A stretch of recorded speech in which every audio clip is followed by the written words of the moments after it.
प्रथम ही सेवहु गुरु के चरण, श्री सेवक जी महाराज कह रहे हैं। इसमें निष्ठा प्रदान होती है। श्री सेवक जी महाराज और चतुर्भुज दास जी महाराज दोनों परम मित्र, एक साथ ही सत्संग करना, संत सेवा करना, भगवत आराधना करना, बहुत घनिष्ठ मित्रता। पर कभी किसी संत को गुरु बनाने की इच्छा नहीं हुई। एक बार बड़े रसिक सिद्ध संत वृंदावन के हरिवंश महाप्रभु के चरण आश्रित नवलदास आदि ये महापुरुष गढ़ा गए, भ्रमण करते थे। जहां कहीं संत देखते सुनते तो सेवक जी महाराज और चतुर्भुज दास जी महाराज ये प्रार्थना करके लाते, कई दिन रुकाते, खवाते पिलाते, सत्संग करते। जब वृंदावन के सिद्ध रसिक संत से मिलन हुआ तो इनके हृदय में आया कि हाँ, यही तो खोज मेरी थी, प्रिया प्रीतम का प्रेम।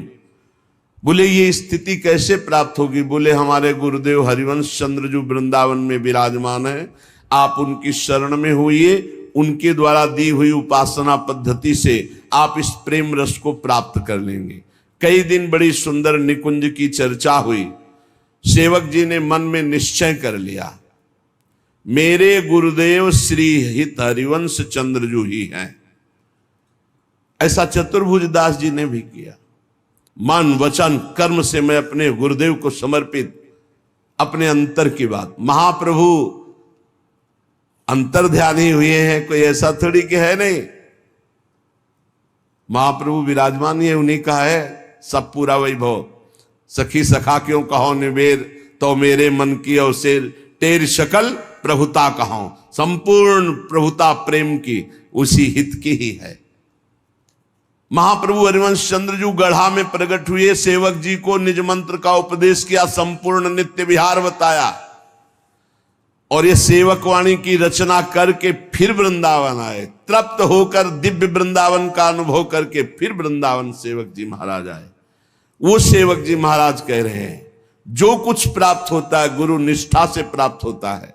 प्रथमई सेवहु गुरु के चरण, जिन यह धर्म कहो सब करन, नाम प्रताप बताइयो।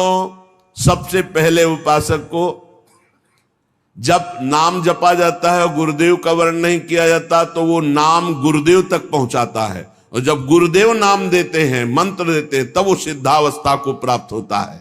अपनी श्वास रूपी धन को गुरुदेव को दे दो तो सबसे बड़ा दान कर दिया है। आज से नियम लेते हैं, कोई भी श्वास राधा नाम के बिना नहीं जाएगी। हो गया, बहुत बड़ा धन दे दिया।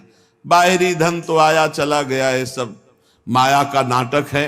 लेकिन वास्तविक प्राण और धन समर्पण की बात कही है। बोले सकल समर्पण प्राण धन, संपूर्ण प्राण का समर्पण। आज से नियम लेता हूं हर श्वास गुरुदेव की।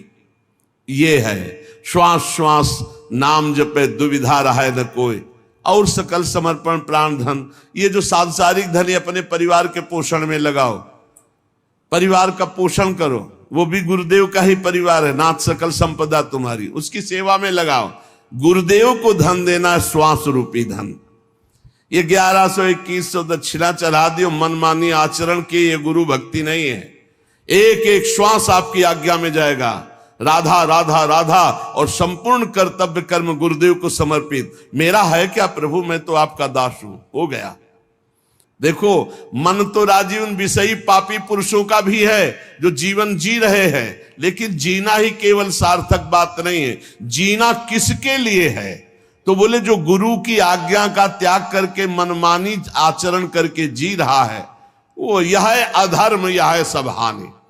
बहुत बना के साधन करे और गुरु से द्रोह कर ले, गुरु की आज्ञा का उल्लंघन कर दे, तो कभी भगवत प्राप्ति नहीं हो सकती। चाहे वो सर के बल खड़ा होकर भजन करे।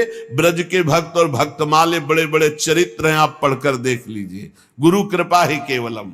इसीलिए शास्त्र कहता है, ध्यान मूलम गुरु मूर्ति, पूजा मूलम गुरु पदम, मंत्र मूलम गुरु वाक्यम, मोक्ष मूलम गुरु कृपा। सेवक जी महाराज करे, गुरु सेवा तज करे जे बानी, यह है अधर्म, यह है सब हानि, कान नरस कन में रहा है।